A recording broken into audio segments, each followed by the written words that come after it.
చుక్కల్లా అయిపోతే పాదాలు ఉన్నాయా బంధించే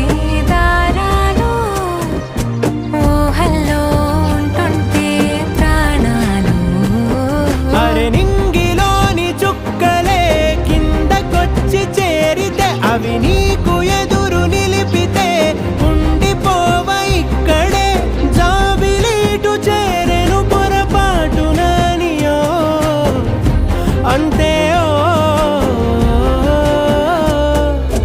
కథలెన్నో చెప్ప